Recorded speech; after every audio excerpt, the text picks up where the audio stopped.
Problem काय माहिती का, त्या NC3ला माहित नाही का आपण कोणते 3 घेतोय. त्याला घेणं नाही, त्यांना ट्रायंगल बनवायचा आहे का काय बनवायचं आहे. आपण जर त्याला कमांड दिली की बाबा NC3, तो नुसते 3-3 पॉईंट उचलत चालतो. ठीक आहे, 3-3 पॉईंट उचलत चालतो. मग त्या 3-3 पॉईंट उचलत असताना त्याने कधी-कधी हा 1, 2, 3 घेतले असेल. अरे ABC पण घेतला असेल ना त्याने. ABC पण घेतला असेल. आणि जर समजा ABC जर समजा आपण जॉइन केला असेल तर ट्रायंगल कुठं बनतोय? ट्रायंगल होऊ शकत नाही. एका रेषेवरचे 3 पॉईंट आहे. एक इथे, एक इथे, एक इथे. हे तिघं जॉइन केल्यावर ट्रायंगल थोडी बनते, लाईन बनते. कारण ते एका रेषेवरची.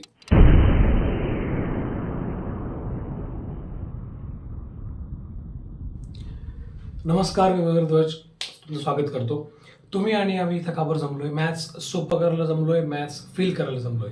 कारण आमच्याकडे मॅथ्स सोपं करून दिलं जातं, फील करून दिलं जातं, म्हणून आपण इथं जमलोय. ओके, पुढची कन्सेप्ट ह्या मला वाटतं जॉमेट्रीची लास्टवाली आता ही असं काहीतरी टॅगलाईन आहे. Number of triangles form by joining n number of points if no 3 points are collinear आणि 4 पॉईंट्स आर कोलिनियर असं काहीतरी म्हटलंय. तर त्या प्लेनमध्ये ना n नंबर ऑफ पॉईंट्स होते, असे काहीतरी वेगळे वेगळे वॉटेवर, म्हणजे असं होते हा ना, असे पॉईंट असे नसतात खरं, पण असू देत.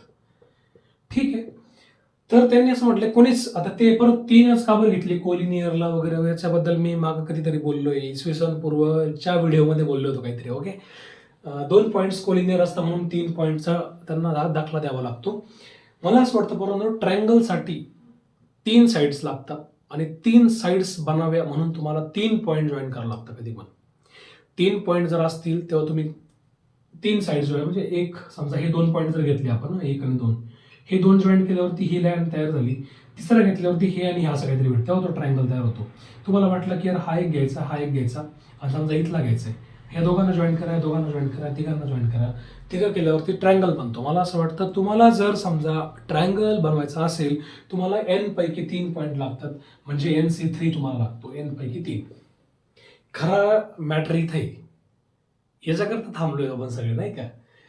एक काम करू, परत ते 4 पॉईंट्स A, B, C आणि D, हे 4 पॉईंट्स कोलिनियर होते, एक रेषीय होते, एकाच रेषेवरचे होते, असा क्वेश्चन किंवा गव्हर्नमेंट सांगते आपल्याला.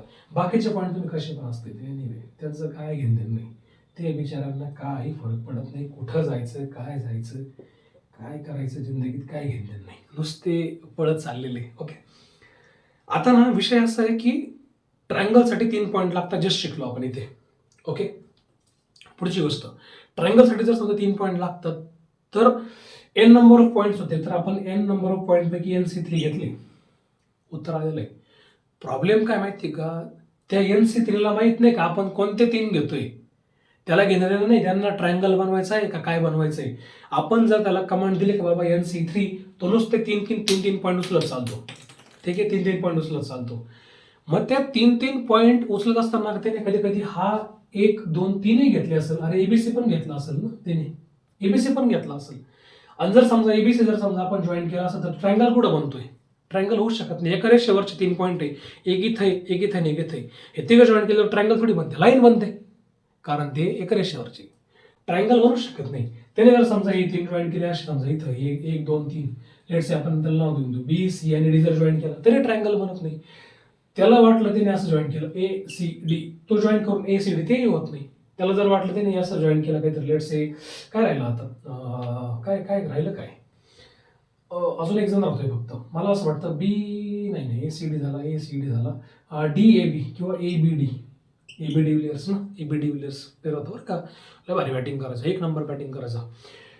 जर त्याने हे असं जॉईन केलं तर काय फरक पडणार नाही ना, तर ट्रायंगल होणारच नाही ना. म्हणजेच काय, हे जे 4 कोलिनियर आहेत ना, ह्या 4 कोलिनियरला च्या पैकी तुम्ही किती 3 घ्या, म्हणजे 4, ह्या 4 पैकी 3 जर घेतले ना, तर याचं उत्तर कधीच ट्रायंगल येणार नाही. ह्या ऑलवेज स्ट्रेट लाईन असतील. 4 पैकी 3 चा जुळा भाऊ तुम्हाला येतो, जो असेल 4C1, आणि 4C1 चं उत्तर 4 येतं, हे तुम्हाला माहिती आहे. 4 याच्यापैकी 4 पैकी 3 पॉईंट घेतल्यावरती 4 काय बनतात, तर हे 4 बनता येते, हे 4 आहे. आणि हे 4 म्हणजे ट्रायंगल नव्हे. तुम्हाला ट्रायंगलसाठी त्यातून ते मायनस करावं लागतील, हे 4 लोक. आणि हे 4 लोक मायनस करायचं म्हणजे NC3 मधून त्यांनी 4C3 मायनस करायचा. तेव्हा जे उत्तर येईल तेव्हा ते सेटल ट्रायंगल असतील, भले छोटे असतील, एरिया छोटा असेल पण ट्रायंगल असतील, बरोबर. आता नेमकं हे विषय कसा करायचा, आता असं नाही ना गरजेचं प्रत्येक वेळेस 4च राहतील, कधी कधी 5ही राहू शकतात, कधी 6 पण राहू शकतात. मग आपण याच्यावरनं फॉर्म्युला असा बनवायचा की सपोज इथं लिहितो आम्ही, इथं हे खोडतो, आता हे खोडतो, त्यापैकी सपोज हे केस चेंज करतो. एम पॉइंट्स आर कोलिनियर, 4च्या ऐवजी फक्त एम घेतलाय. मग त्या केसमध्ये ऑलरेडी एन पॉइंट्स होते, हा ना, एन पॉइंट होते, एन पॉइंट्स असे याच्यावरती विखुरलेले प्लेनवरती, त्यापैकी m number of points collinear होते. मला असं वाटतं ट्रायंगलच्या फॉर्मेशनसाठी 3 लोक लागतात, एन पैकी 3 घ्यावे लागतील, त्यातून कोलिनियरचं विषय मायनस करावा लागेल. मग त्या कोलिनियर पैकी 3 घेऊन जे उत्तर येईल, कोलिनियर पैकी 3 जे उत्तर मायनस करून जे उत्तर येईल ते तुमचे सेटल ट्रायंगल असतील, असे ते फॉर्म्युले बनताय. ओके, एवढं बोलतो, थँक्यू. मला असं वाटतं जॉमेट्रीचा पार्ट आपला कव्हर झालेला आहे. आपण थांबून घेऊ, आता पुढे जाऊया. तुम्हाला व्हिडिओ आवडला असेल तर पोहोचवा सगळ्यांपर्यंत. तुमचा अभ्यास चालू ठेवा. तुम्ही जिथं कुठं कोचिंगला असाल, कॉलेजला असाल, तर तुम्ही शक्यतो तिथं फोकस करा व्यवस्थित, तिथले बेसिक्स नीट करून घ्या. जर एखादी कन्सेप्ट आडली तर तुमचं आपलं चॅनल तुमच्याकरताच आहे सगळे, ठीक आहे. तिथलं शेड्यूल नीट करा, अभ्यास रोजचा रोज करा. रोज शक्यतो 10 एक्झाम्पल, 12-15 एक्झाम्पलचं टार्गेट ठेवा, ते रोज सॉल्व्ह करत चला. जर कन्सेप्ट आडली तर अशा ठिकाणी सर्च करा, बघून घ्या, सरांना विचारा, सरांशी भेटा, सरांशी डिस्कस करा. परंतु जर तुम्ही रोज प्रॅक्टिस नाही केली तर मॅथ्स तुम्हाला दगा देईल, ठीक आहे. मग मॅथ्सने दगा देण्याच्या अगोदरच तुम्हीच स्वतःला तयार करा आणि या मॅथ्समध्ये उतरा आणि भरपूर मार्क्स कमवा. Thank you so much.